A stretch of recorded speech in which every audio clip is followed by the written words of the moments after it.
자, 안녕하십니까. 이치мен의 주식뉴스 공장 8월 16일 목요일 마감 브리핑을 시작을 하도록 하겠습니다. 오늘 장중에 국내 시장의 특징 하나를 꼽는다 하면 오전장에 코스닥 쪽에서 약간 투매가 종목군별로 시장 전체적으로 투매가 나왔고, 그 다음에 두 번째가 장중에 외국인들 선물이 종가상으로는 좀 많이 줄었습니다만 장중에 5,000계약 정도 선물 순매도가 넘어섰습니다. 외국인의 종가상 현물종 매도도 한 2,400억 정도 매도가 나왔어요. 2,400억 매도가 나왔는데 어디서 이렇게 많은 매도가 나왔나 그 내용을 잠깐 체크를 해보니까 전기전자 쪽 물론 이제 미코리에서 살짝 반등이 나왔습니다. SK하이닉스하고 삼성전자 2,400억 매도 중에서 1,500억 정도 가까운 금액이 두 종목에 집중이 됐다는 거, 외국인들은. 그걸 첫 번째 얘기를 드려보도록 하겠고, 이 수급적인 움직임은 어떻게 보면 작년 3분기, 4분기부터 간헐적으로 계속적으로 나왔던 움직임 중에 하나입니다. 그래서 외국인들 2,400억 매도 중에 거의 80% 이상 1,500억 정도가 SK하이닉스하고 삼성전자에 집중이 됐다. 그럼 반대로 외국인들이 오늘 매도가 아니라 업종 분별해서 좀 저가 매수 부분들을 한 건 섹터가 어딜까 해서 내용을 싹 체크를 해보니까 통신업종에서 오늘 통신업종 80억 정도, 금액적인 측면에서 상당히 격차가 있죠. SK하이닉스하고 삼성전자 시총 자체하고 통신업종의 시총 자체가 워낙 레벨이 틀리기 때문에 어쩔 수 없는 현상이라고 보시면 될 것 같아요. 그래서 통신업종이 80억 정도 순매수가 들어왔고, 코스닥 150 레버리지가 들어왔어요. 오늘 오전장에 전저점, 그 다음에 코스피도 코스닥이든 오전장에 급락에 따라서 아침 시가에서 좀 밀리는 모습들이 나오니까 여기저기에서 투매가 나왔고, 최근 코스닥 같은 코스피도 마찬가지긴 합니다만은 한 3일 정도 전에 장대 음봉이 한번 나왔죠. 신용 물량은 지금 생각보다 워낙 그 전에 거의 1조 5천억 이상의 물량 부분들이 나왔기 때문에 한번 손바뀐 부분들이 됐어요. 손바뀐 부분들이 크게 한번 진행되면서 추가적으로 나올 물량 부분들이 제한적인가? 이번 초반에 좀 더 봐야 되지 않을까 싶어요. 막바지까지 좀 짜내지 않을까. 그래서 오늘 여러분들 수급적인 부분에서 한 줄 키워드를 딱 상반되게 만들어 드린다 하면 삼성전자, SK하이닉스 1,500억 외국인들 매도 대 코스닥 레버리지, 코스닥 150 레버리지 60억 가까운 금액이 외국인 쪽에서 체크가 됐다. 이 부분을 좀 체크하실 필요가 있다라는 얘기를 좀 드려보도록 하겠습니다. 그래서 외국인들은 삼성전자, SK하이닉스, 기관은 또 셀트리온을 장중에 상당히 많은 매도를 했습니다. 공통점들이 여러분들한테 계속 말씀드렸던 섹터예요. 전기전자 쪽, 바이오 쪽.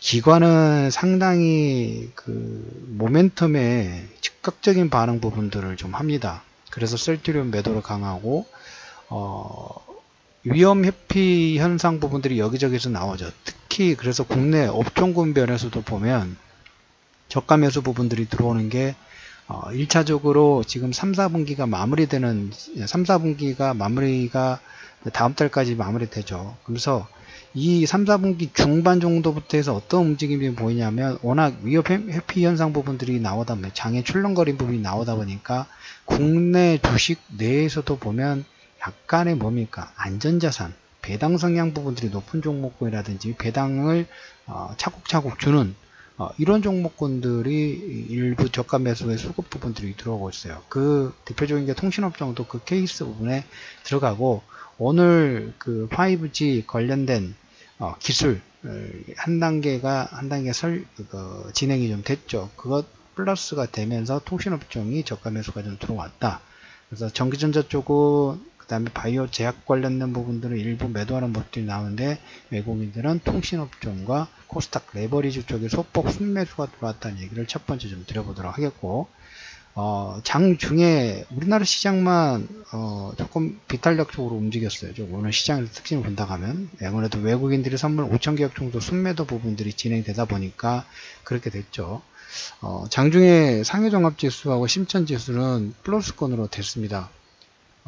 물론 이제 종가상으로는 아직 그 마무리가 되지 않았습니다만 종가상으로는 보면 계속 어벤 보합선에서 플러스 마이너스를 계속 어벤 등락 부분들을 진행을 좀 하고 있어요. 그래서 상해종합지수는 다시 오전장 한 10시경 플러스권 진입했다 다시 밀렸다가 다시 오후장에 플러스권 들어갔다 다시 지금 오후장에 다시 밀리고 있는 마이너스 0.6%, 심천은 마이너스 0.8% 정도 왔습니다. 장중에 이제 플러스를 만들었던 요건을 우리가 이제 어느 정도 한번 체크를 해봐야 되겠죠. 두 가지 요건 부분들이 있어요. 첫 번째가 뭐냐면 아침에 모닝 브리핑에서도 얘기를 드렸다시피 카타르가 터키에 150억 달러 자금 지원의 약속 부분들 좀 했죠. 그래서 오늘 장중에 터키 리라화가 반등에 성공을 했다라는 게 첫 번째 요건이고, 두 번째로 이제 8월 말이 얼마 남지 않았습니다. 9월 공청회가 8월 말에서 9월 5일로 아마 연기된 걸로 제가 체크를 해놨는데 이제 그 2천억 달러에 넘는 금액의 그 관세 부과에 대해서 서로 이제 물밑 협상 부분들이 조금씩 진행이 좀 되고 있습니다. 전에는 그 뭐 1차, 2차, 3차 그 미국과 중국의 협상 부분들이 장관급에서 진행했다면 이게 이제 차관급으로 이번에는 조금 이동을 하면서 워낙 위에서 바로 얘기를 하기에는 좀 부담스럽죠. 베이다이 회의도 있고. 근데 시간상으로 그렇게 많지는 않은데 일단 차관급부터 논의 부분들을 시작을 합니다. 이번 달 말에 무역협상을 재개를 하는데 왕소우원 부부장이 방미를 합니다. 차관급이다 보니까 이쪽 그 미국 측에서도 미국 재무부 국제담당 차관이 주도를 하는데, 중요한 포인트 하나는 그 대화 무역협상 재개가 미국의 요청으로 일단 이번 방미가 미국의 초청으로 진행된다라는 거. 차관급에서 서로 차관급이기 때문에 일단 지난번에 장관급보다는 급이 낮습니다만은 그래도 시장에서는 그 무역협상 무역 논쟁에 대해서 이 파고 부분에 서로 물밑 작업 부분도 한다는 그 자체만으로도 시장에서는 상당히 호신호 부분들을 일부 보여주고 있습니다. 그래서 오늘 상해종합지수가 다시 마이너스권이긴 합니다만은 아침에 시가가 마이너스 1% 중후반 전후에서 다 시작을 했습니다. 그에 비하면 장중에 플러스권까지 반등을 만들었던 하나의 요건 자체가 됐습니다. 터키 리라와도 역시 강세 전환 부분들 하면서 달러 대비 1.4% 정도 상승 부분들을 진행이 됐죠. 그 내용 부분들을 좀 체크를 해두시면 될 것 같고, 아침에 이제 모닝 브리핑에서 어제도 말씀을 드렸습니다만은 동아시아 철도 공동체 1대1로가 여기저기서 지금 불협화한 부분들이 보이고 있어요. 1대1로를 진행하면서 중국이 뭘 일단 카피를 많이 했냐면 미국을 약간 카피했어요. 어떤 걸 카피했냐면 공짜로 줄 수는 없죠. 공짜로 줄 수는 없다 보니까 차관 형식으로 아니면 대출 형식 부분, 다양한 형식으로 해외 원조 부분들을 진행했는데, 그 나라들이 원래 기반 자체가 경제 기반을 단단히 가지고 있는 나라들이 그렇게 많지는 못해요. 그렇기 때문에 인프라 건설 자체가 녹록지 못하고 중국이 이걸 해주는 것처럼 하지만 결국은 그 나라들이 부채 자체가 늘어날 수밖에 없는 거죠. 그래서 이제 여기저기 조금씩 불협화한 부분들이 보이기는 합니다만은 이 동아시아 철도 공동체 관련된 부분, 그 다음에 1대1로라는 부분, 우리가 축은 아닙니다. 우리가 이제 이 시장의 흐름 부분들을 조금 관심 있으신 분은 우리나라는 미국에 붙느냐 중국에 붙느냐 어느 쪽으로 너무 과도하게 붙으면 분명히 탈이 있어요. 중립적에서 약간 뭡니까 50에서 아니 40, 35에서 75 정도 이 사이에서 50을 중심점으로 해서 플러스 마이너스 계속 이 조절 부분들을 좀 잘 해야 되는 그런 부분들인데, 중국의 철도가 먼저 스타트가 들어갔어요. 그때 1대1로 시작할 때 AIB에 우리나라가 상당히 선방 부분들 돈은 돈대로 내놓고 사드 설치해가지고 요금 바가지로도 먹고 욕 얻어먹고 그런다 해서 욕 얻어먹는 것까지 괜찮아요. 그런데 돈은 돈대로 내놓고 거기에서 이 발언권은 다 퇴색해 버렸어요. 그러니까 말 한마디 잘못해가지고 이제까지 좀 더 좋은 기회 부분들을 잡을 수 있는 걸 다 훼손을 좀 시켰죠.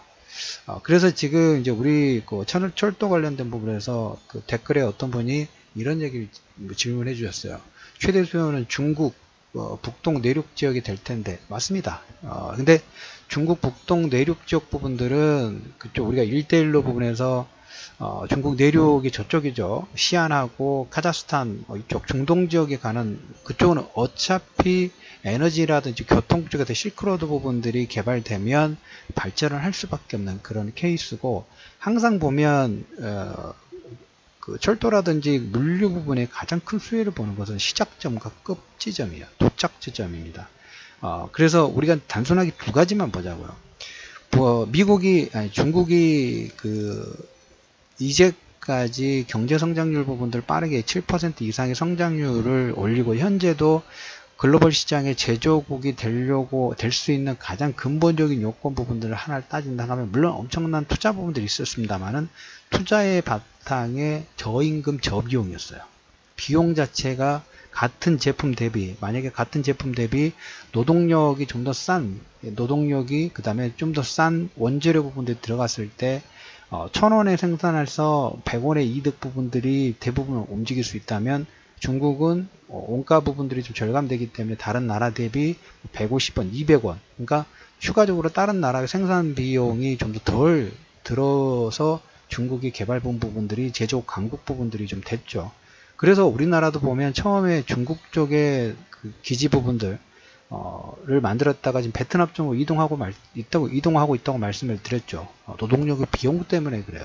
근데 이 철도라든지 이 교통 물류 부분들을 우리가 생각해 보시면, 전에 여러분들한테 말씀을 드렸던 것처럼 현대글로비스가 지금 유라시아 철도를 통해서 물류 비용 부분들을 스타트했다라는 기사를 텔레그램과 카카오톡에 올려드렸죠. 첫 번째 물류 비용이 30%대, 30에서 40% 현재 비용 대비 3분의 1 이상이 급감을 한다는 얘기를 첫 번째 좀 드려보도록 하겠고, 두 번째 인력 비용이라 보시면 노동력 비용. 물론 이제 개성공단의 처음 시작보다 현재 비용 자체가 올라왔습니다만은 베트남 대비는 아직도 더 저렴해요. 그런데다가 마지막으로 하나 더 추가적으로 말씀을 드리면, 북한의 광물자원 말씀을 드렸죠. 해외 쪽에서 우리가 어떤 제품 생산 부분들을 하기 위해서 원재료를 싣고 온다 했을 때 그 물용 비용, 그 다음에 생산해서, 그 다음에 그 나라의 어떤 개발, 전에 보면 해외 쪽에서 광물자원 개발 부분들 보시면 거의 이건 평가할 수 없을 정도로 최악 중에 최악이에요. 이건 만약 일반 기업에서 했으면 이건 큰일 나고도 회사가 파산하고도 남을 그 정도입니다. 그만큼 이제 광물 자원 자체가 북한에 일단 많죠. 일단 비용 측면에서 현재 우리가 생산할 수 있는 비용이 100이라 하면, 물론 이제 종목군이라든지 제조업마다 틀리겠습니다만 최소 현재 비용 대비 30% 이상의 절감 효과 부분들을 만들어낼 수 있다라는 거예요. 이 철도 공동체 부분이 단순히 물류만 따지는 게 아니라 거기에 그 협력 관계 부분들을 시작할 수 있는, 예전에 이게 어떤 철도 공동체를 봤을 때 뭘 제가 생각이 들었냐면, 현재 자리 잡았던 EU 있죠. 통화를 이제 프랑스와 다 각국의 국가들이 자기 각자 국가들의 통화를 가지고 있으면서 지금은 유로화라는 걸로 통합이 됐죠. 근데 EU의 어떤 시작점 부분이 하나의 철강인가 석탄 이 공동체로 시작이 됐어요. 그걸로 시작돼서 그게 계속 개발이 돼가지고 발전이 돼서 현재 EU의 모태가 됐습니다. 하나의 관세 부분들의 무관세 부분들 경제 협력체의 시작이라고 보시면 돼요. 우리나라는 그리고 북한 경제학 부분에 조금 전에 말씀드렸던 것처럼 다른 거 이념적인 거 다 빼고, 지금 우리가 굳이 해외 쪽에서 나가서 말도 안 통하는데 그 어마어마한 비용 부분 통해서 생산하고 유통하고 하는 것 대비, 그다음에 거기에서 또 물건을 실어서 해외 쪽에 수출하느니 물류와 경제적인 부분하고 이념적인 부분 다 빼고, 그건 별로 중요하지 않아요. 그건 부수적인 부분들이니까 경제적인 측면만 하나 봤을 때 비용이 현재 대비 최소한 3분의 1 이상이 줄어들 수 있는 요건 자체가 있다라는 얘기를 좀 드려보려고 하는 거예요. 그리고 철도 공동체, 유럽도 어떤 공동체의 하나의 시작이 현재 이유를 만들었다는 것처럼 이렇게 철도 공동체, 물류가 서로 왔다 갔다 하다 보면 이제 서로 지금은 막혀 있는데 물류가 하나하나씩 유통이 되면서 뭐 관세 부분들이라든지 지정학적으로 서로의 왕래 자체가 늘어나게 되면 경제 규모 자체가 커질 수밖에 없어요. 그래서 여러분들한테 경제적인 측면에서, 이득적인 측면에서, 원가 절감의 측면에서 상당히 좋은 수단이 될 수 있다라는 얘기를 계속적으로 말씀을 좀 드리는 거예요. 그래서 철도 공동체 의미, 물류 비용 올해 안에 이쪽 지금 8, 9월달 종전선 오늘 이제 종목군도 이제 일단 이렇게 반응을 했죠. 오전장에 이쪽 관련 종목군들은 반등 부분들을 좀 했어요. 현대로템이 한 7% 정도, 그 다음에 중형주급들 같은 경우는 10% 이상의 급등 부분이 나왔습니다만은 그래도 다른 종목군 대비 지금 종목군들이 우리가 남북 그 경역 관련된 종목군들이 1차가 기대감에 움직이죠. 아직 2차, 3차는 아직 움직이지도 않았어요. 제가 생각하는 부분에서. 근데 이 2차, 3차는 어떤 느낌들이 드냐면 1차 같은 경우에는 약간 끼 있는 종목군들이죠. 끼 있는 종목군들이에요. 실질적으로 수혜가 가능 후보군의 성격이 있기 때문에 약간 중소형주에서 세력주의 약간 느낌 부분이 강한데, 근데 이제 남북 경협들이 실질적으로 됐을 때 그 다음부터 뭐가 오냐면 진짜 수혜를 보는 종목군들, 경협이 커졌을 때 매출의 규모가 커진다든가 향후 매출 규모가 성장 가능성 부분들이 커질 수 있는 종목군들이 이진으로 본격적으로 움직일 수 있겠죠. 일진은 이미 활발하게 움직이고 있고, 이진은 아직까지는 해외 시장이 출렁거리다 보니까 약간 미진한 부분들이 없잖아 있어요. 근데 중요한 것은 이 미진한 느낌이 어떤 느낌이냐면 외국인들이 작년 3분기부터 여러분들이 삼성전자, SK하이닉스 부분들을 매도를 하면서 자 주도주가 체인지가 되고 있다라는 얘기를 드렸죠. 그러면서 외국인들은 하루아침에 요 이 땅에서 가는 게 아니라 미리 물량 매집 부분들을 시간을 두고 천천히 해요. 그 느낌이에요. 이쪽은 큰 금액은 아니더라도 계속적으로 입질이 들어오면서 뭔가 준비하는 어차피 이거는 단기 모멘텀이 아니라고 말씀드렸죠. 독일의 통일 자체가 진행이 되면서 뭐 거의 1년도 안 되는 시간 동안 통일이 결정됐지만 이 본격적인 흐름 부분들은 거의 10년이 남았어요. 10년. 1년의 통일이 스타트 안에 들어갔고 거기에 대한 본격 수혜 부분들은 10년이라는 시간 동안 가졌어요. 우리 마음이 급하죠. 저도 여러분들한테 말씀드린 오늘 해서 오늘 바로 수익이 나오면 얼마나 좋겠어요. 근데 지금의 흐름 부분들은 계속적으로 말씀을 드리지만 단기적으로 하루아침에 끝날 파동을 준비하는 게 아니라 앞으로 최소 3년에서 5년 이상의 파동 부분들을 준비하다 보니까 우리가 온돌방처럼 쉽게 덮여지질 않아요. 근데 한번 덮여지면 오래 간다고 말씀을 드렸죠. 그걸 지금 준비하는 느낌 부분들이 커요. 그래서 일지는 약간 세력성이 농후한 종목군들이 움직였다면 이지는 거기에 실질적인 수혜가 되는 실질적인 수혜가 점쳐질 수 있는, 근데 남북 경협이 조금 한 단계 더 진보해야 되겠죠. 그래야지 이 종목군들이 움직일 거예요. 근데 그걸 준비하는 움직임들이 여기저기에서 느낌 포착이 되고 있다라는 얘기를 드리면서 그걸 우리는 계속 준비를 해야 되겠죠. 그걸 지금 준비해 놓는 거예요. 그 다음 흐름 부분들을 준비해 놓는다, 그런 측면을 보시면 됩니다. 그래서 오늘 8월 16일 장중의 변동성이 출렁거렸습니다. 외국인들이 선물 5,000개 정도 순매도가 나왔지만 하나의 키워드 부분들 본다고 하면 외국인들이 코스닥 150 레버리지에 입질이 꿈틀꿈틀 하고 있다라는 얘기를 드리면서 이슈민의 주식 뉴스 공장 8월 16일 마감 브리핑을 마무리하도록 하겠습니다.